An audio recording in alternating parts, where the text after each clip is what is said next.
Some people wonder what impact residential schools have had on the people who attended them. During the 1960s, 10,000 children alone were forced to go to these schools. They were forced prior to and later than this, but the 1960s hit an all-time high. A lot of people attended these schools in BC, but it was all throughout the country that this happened. There was so much abuse of all kinds: mental, sexual, verbal, and physical, just to name a few.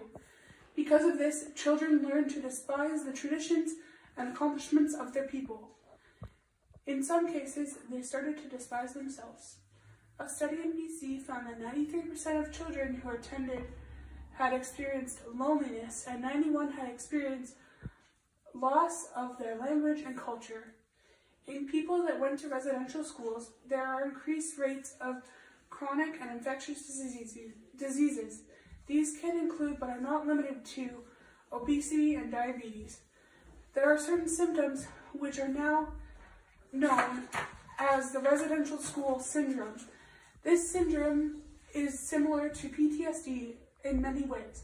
However, there is no general agreement as to what such a syndrome may actually be like. This was a very sad time in Canadian history, and people are still feeling the impacts and effects of this today.